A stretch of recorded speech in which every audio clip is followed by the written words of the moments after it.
Radio X, and I am Marc Galvin, your host. We're coming to you live from the Subaru of Gwinnett studio inside the Sonesta Gwinnett Place Atlanta Hotel.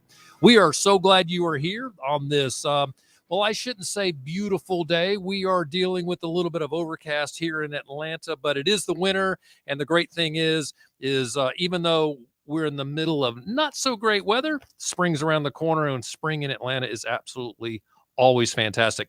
Thank you for being here. We talk about business and social media and business and marketing. We help you make your business better.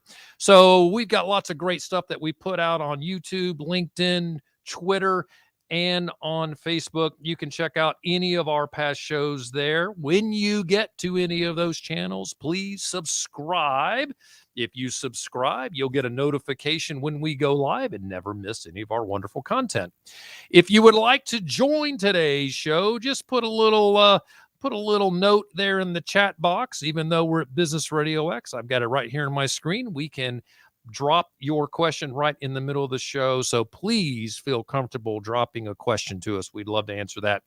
So what are we going to talk about today? We're going to talk about SEO. Now, I know we've talked about SEO in the past, but we've got an expert today that you want to stick around and hear some awesome information about how local SEO works. We're going to get into a little bit on how social media interacts with the SEO world and how you can use social to make your website more potent. So stick around. We got great things we're going to talk about. So who is our guest today? He is Marc Apple with Forward Push. And let me tell you a little bit about Marc.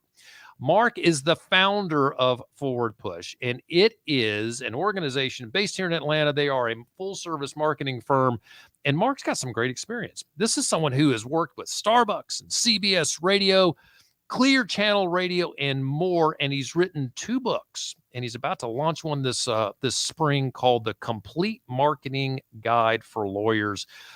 You can see this is someone who knows a lot about what he's doing, and his name is Marc Apple. Marc, welcome to the show. How are you, sir? Excellent, Marc. Thanks for having me. I am glad you are here. I know you from some local organizations. You and I rub elbows a good bit, and I know that you do some great work. So I'm thrilled you can make a little time to come out and join us today. Excellent. Appreciate it. So tell me a little bit about Forward Push. I gave a little bit of a hint of what you guys do. What else do you guys do besides the we're going to talk about SEO, but what else do you guys offer? We're a full service marketing agency. We primarily work with lawyers, doctors, and financial professionals. And we have a whole division devoted to small businesses, which is probably where we will center our conversation today. Outstanding. Yeah. And our services not only include SEO, but website design and development. We are writing blogs for our clients. We're producing videos. We're taking care of their social media. We're running their paid ad campaigns. It is really soup to nuts, all based on an individual strategy for that client. So not all of those clients get all of those things, just what they need. You told me in a couple of conversations that you like to offer real customized service. So you like to understand what someone needs and deliver exactly what they need. You don't push them into spaces that they don't really need. 100% true. You know, right. I love those conversations where a prospect will come to us and they'll say, I need to do social media. I need to do SEO. I need to make videos. And you ask them why, and they usually answer, well, my competitor's doing it. Right.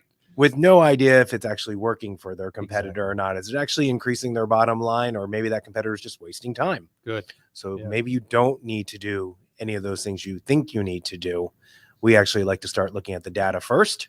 So diving deep into Google Analytics, Google Search Console, looking at their social media reports, looking at a wide range of real data, then you can actually determine maybe what you should be doing and what you shouldn't be doing.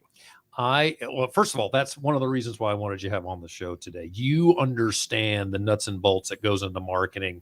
People, well, I've heard this phrase a lot when it comes to marketing, that there's a lot of smoke and mirrors. And there are a lot of folks out there who will sell a lot of services, whether someone needs them or not. So I appreciate you making the time to come in today. I mentioned at the beginning of the show, we're going to talk a little bit about SEO.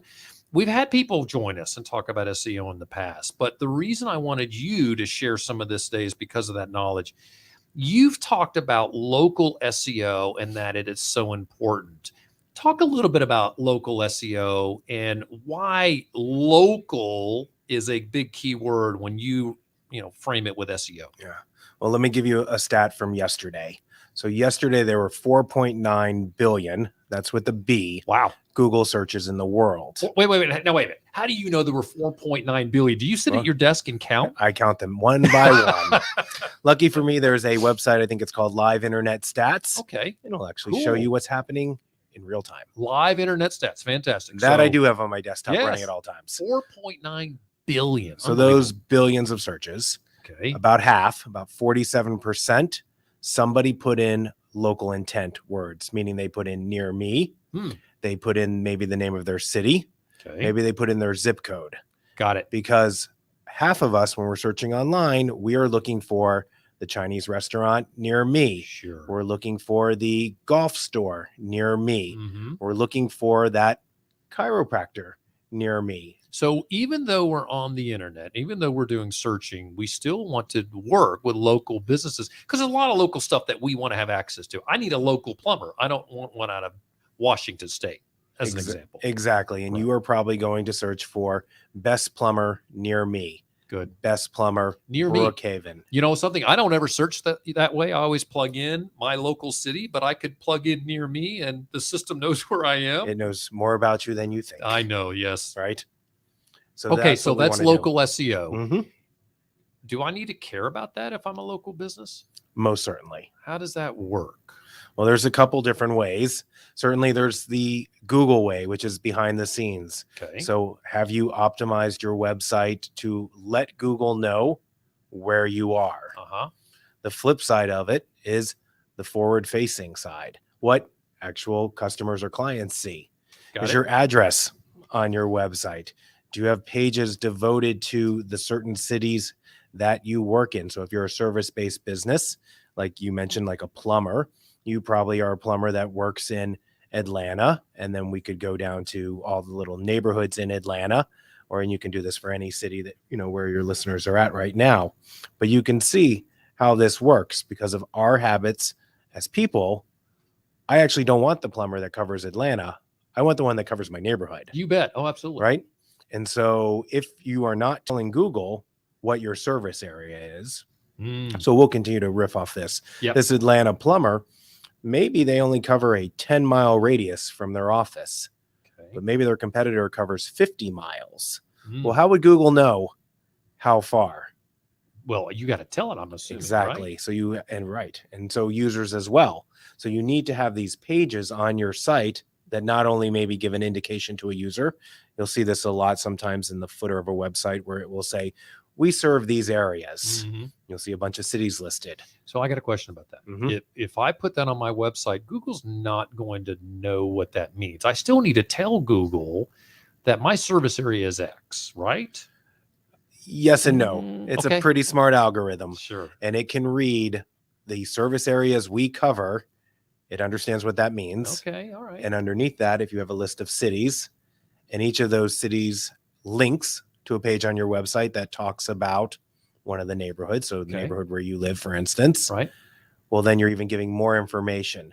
Not only is that great for Google to understand, saying, oh, this plumber here operates in this neighborhood, but for the user, as a user, you want to be able to read your city name so that you're not going to be wasting your time calling this plumber, filling out a form, it feels more natural. Much more natural. Right. Yeah. And that's the thing, we can joke all about Google knowing everything about you and it knows what you're going to do before you do it.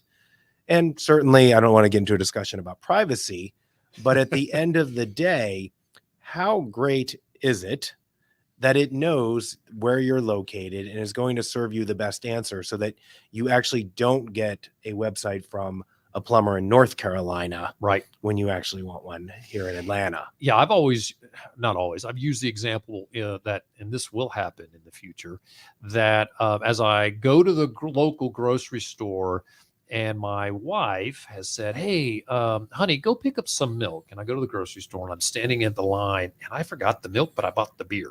So I got the beer in my hand. Eventually, there will be a system that's hooked up to the grocery store that say, don't you want to get some milk? Yes. That's going to be like, whoa, how does it know that? But it's also, that's the beauty of some of the systems or the software. The technology is eventually going to be able to help us do that. Yeah. I mean, I would even argue that we're almost already there. Just have your wife go online and place the order, and then you just drive and go pick it up.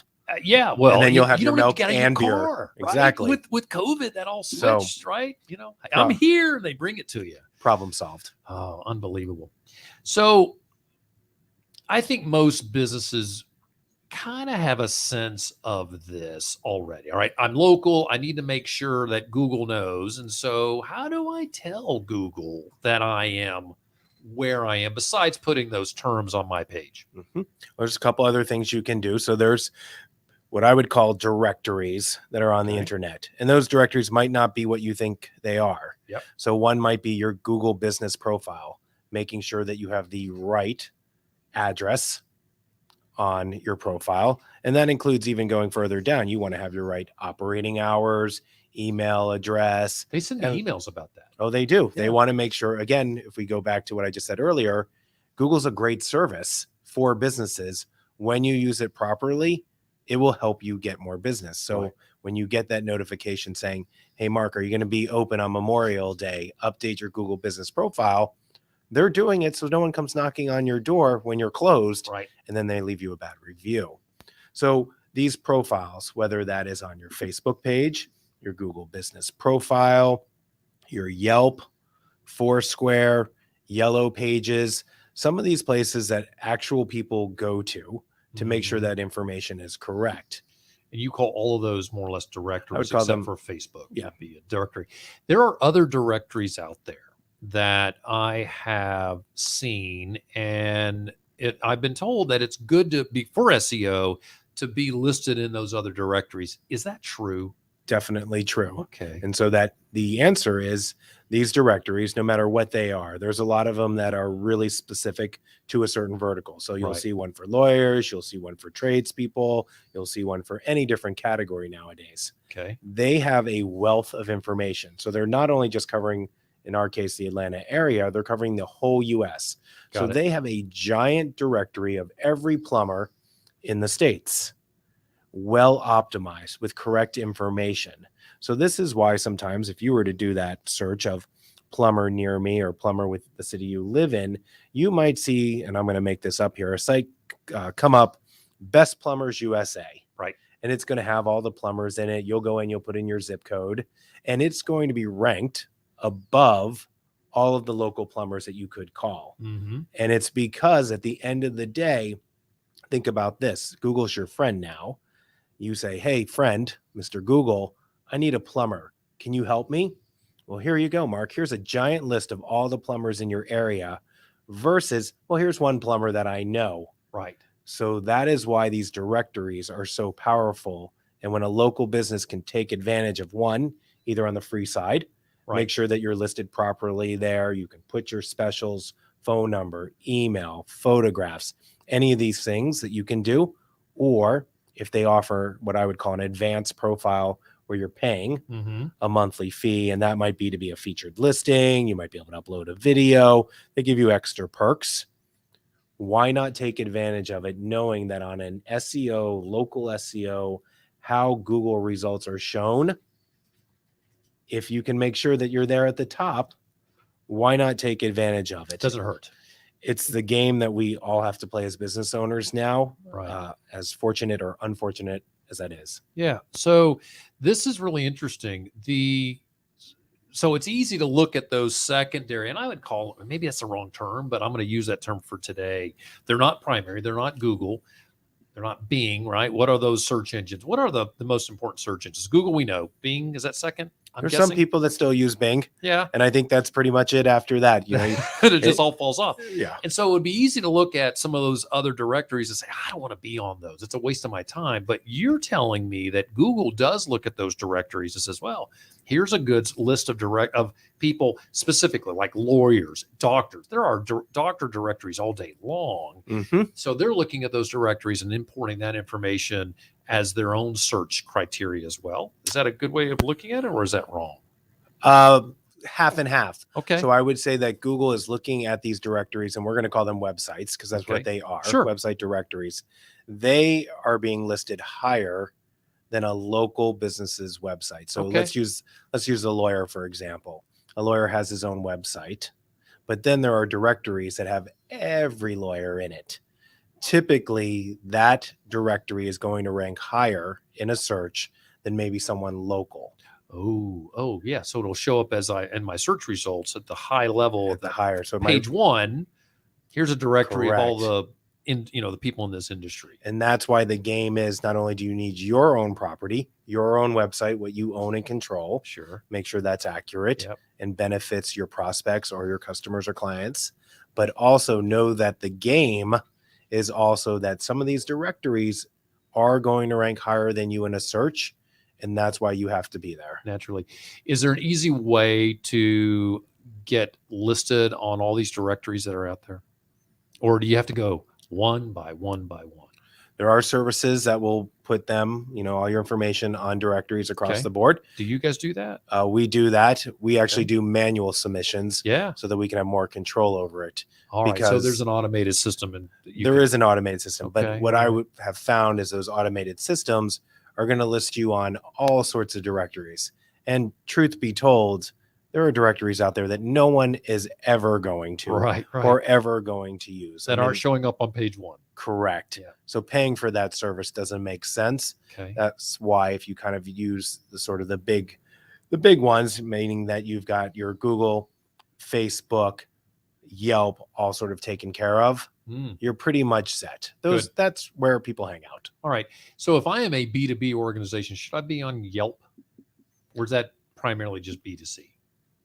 It's both. Is it? Okay. I think, again, it's a well-optimized site. Yeah. So why not take advantage of being there?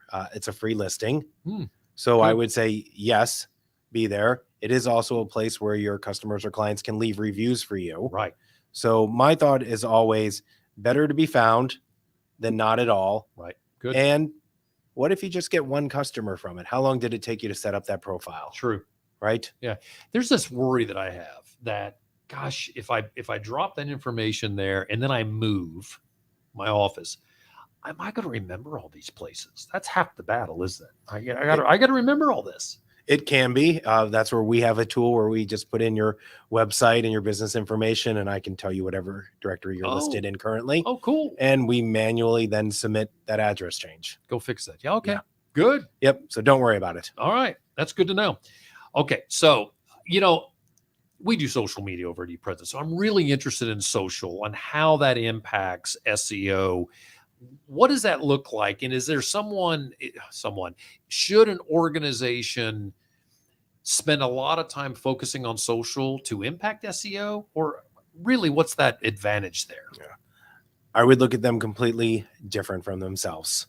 Okay. Having an active Facebook, Instagram, or any social media platform isn't going to rank you higher in a Google search, which is what SEO is about. It's search engine optimization. But the flip side is being active on those channels is that when someone does find you in a search or recommends you or word of mouth referral, what are they going to do? They're probably going to go to Google, type in your business name. They're going to end up on your website. More than likely, you have a link or a Facebook icon or showing your Instagram images. Right. What do? They click over from Google to your website, now to your Instagram page. Well, who wants to go to an Instagram page for a business that hasn't posted in 2 years? Yeah. Well, actually, it makes me always wonder if that business is still there. Exactly. Yeah. Exactly. So it's not an SEO mechanism or trigger at all. It actually just has to do with how do you want to be perceived in the marketplace. Gotcha. So one of the things that we talk about is that social media influences people to do business with you, and it should push people to the website. How important is that Facebook page to a business? And is it important for a business to optimize the Facebook page more so than others? Just because Facebook is the 800-pound gorilla. Yeah. Well, again, it goes back to, yes, that Facebook page for your business. I don't know if optimized is the right word. I would say that it should be correct. You want to make Okay. sure, again, that you have the right information on there, because as I just said earlier, you just never know, is someone going to go to your Facebook page to get your phone number, or are they going to go to your website to get your phone number? Yeah. We see this all the time. So ignoring your Facebook page, whether you're active on social or not, but like you just said, what if you move and you didn't update your Facebook page, and I drive across town to find out you moved? Not a good customer experience. Yeah, right. So it really has to do with the information you have on the internet, whether Facebook, Google, website, anything we've already talked about. Is it accurate so that you and your customers will have a great experience? I'm going to tell you, I'm running my own business as it is. I can't imagine trying to keep up with all this. There's so much to do. That's why it's good to hire an organization like you to help keep up with all of that. Gosh, all those changes, because you guys know where to look. There's another question that comes up about Facebook, and I've seen this, that businesses have used Facebook as their website. Have you ever seen that? I have. What do you think about that? Oh, the biggest mistake and the biggest thing that Facebook pulled on every small business owner was, because you and I are old enough to remember this, that Facebook said, you know what, you don't need a website, Mr. or Mrs. Local Business, just use Facebook. And it was great because they told us all to get as many likes as you can, and your posts were seen by everyone. Right. It was high times. Right. And then all of a sudden they went public. And then next thing you knew, organic reach, which is when you post a picture. Define organic reach for our audience. So as a business, you post a picture or text or something on your Facebook page. We'll call that a post. That post is seen by, well, currently less than 1% of your likes and followers. 1% of likes or followers. And wait, even the people that say they like my stuff aren't going to see it. Not a chance. Is that true for the personal pages? Not so much personal. Right. Correct. That's what's confusing about Facebook, because you see it reaching people on your personal site. Like, oh, my company page will reach as many people. Right. But if you want to solve that, Facebook has an amazing advertising platform that they will gladly make sure that your posts are seen by everyone. But that is true, right? The advertising side of Facebook can help you reach more people, and it's certainly the goal. That's how they make money. So, I kind of tip my hat to them, but it's still important to know, just having a Facebook page isn't going to help people find you, and you're also not going to have your content's not going to reach as many people as you think. Yes. And so, that is the thing where a lot of small business owners are really not so happy with Facebook, because they did put a lot of effort into these pages. They might have hired someone to, create them, make nice designs, and maybe they're currently using an agency as well. And this is where it has to be, again, this sort of paid and organic, because Facebook and even Instagram and even LinkedIn and any of the social media platforms, it's not just a Facebook issue.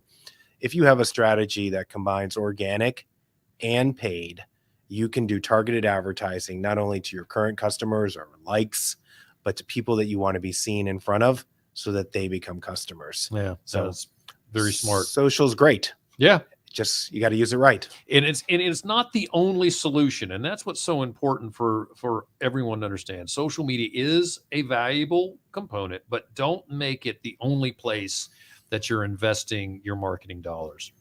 Okay. So we got 6 minutes left. So in 3 minutes-ish, I'm going to ask you the heaviest question of the whole day. All right. What's it cost, and is it worth it? What does SEO cost someone, and is it worth investing in it? And my favorite answer, like most people that do SEO, is it depends. And the classic marketing answer. It is, but so how we do it at Forward Push is we work with our clients to figure out what is the average lifetime value of one of their customers. Good. Once you know that number, then you can start to figure out what you should pay to acquire that customer. So I'll give you an example. We just went through this exercise with a client recently who said they wanted to get into pay-per-click advertising. So Google Ads. Okay. Also called SEM. SEM as Okay. well, right? Yep. $2,000 budget. Okay. Well, in their category, the cost per click. So what does it cost them each time someone clicks on their ad was roughly around $20. Wow. So that's that, expensive. It's expensive. It's a highly competitive industry. Got it. $2,000, $20 cost per click. That would net them about 100 clicks to their website. So, right? Okay. Now, let's say an average website, we'll be generous with their website. Let's say it converts at 5%. Okay. Well, now that's 5 form submissions, right? 5 Yep. form submissions. Gotcha. At that point.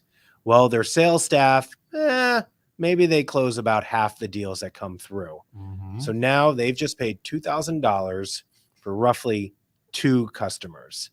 I have to work with them to say, will you make more than $2,000 off those 2 clients? Right. It's the same thing for SEO. Mm-hmm. No matter what number I tell you, if I tell you $100 or $100,000, that money that business is investing, will you see a return on it that will make you happy at the end of the day? Yeah. And that's how you figure out that answer. All right. There's a lot more to that. We could have spent 30 minutes talking about that Yeah. alone. And I think that the trick is, correct me if I'm wrong, that you got to have a partner that's going to be honest with you to say, yeah, we can take your money, but here's how you want to measure success. And that's a good KPI, a key performance indicator, right? What that works out to. Yeah. All right. Where do you want people to go to find out more about Forward Push? Go to our website, which is forwardpush.com. And if you're on the socials, anywhere under Forward Push. Easy enough. All right. Well, Mark, I appreciate you being here. I love your name, by the way. You spell it wrong for the record. You're an MARC, but I'm so glad that you were able to join us today, and I appreciate your partnership. Thank you so much. Thank you. So, folks, for the rest of you guys, you can find ePresence at ePresence.me. That's ePresence.me, because it's all about you. This show is produced by ePresence and Business Radio X. And what do? We manage personal, company, social media, help you make those more potent. And we also offer consulting and training on those areas. By being a How's Your ePresence listener, you automatically get a 5% discount on our services. How do you get that? Right there on the screen, Morgan's going to put that. There it is, e-pr.me/listener. So e-pr is short for ePresence. e-pr.me/listener. Go there, select that form there, and you can automatically get a 5% discount on all of our services. How's Your ePresence? It's everywhere. You can find us on YouTube, LinkedIn, Twitter, and Facebook. Wherever you are, please subscribe so you get a notification on when we go live. We would love that. This show is produced by Morgan Wood back in the studio, and here at Business Radio X, Mike Salmon and team are on the job, and we appreciate all the work they do here at Business Radio X. Until next time, for my guest, Marc Apple, I'm Mark Galvin. Thank you for joining How's Your ePresence?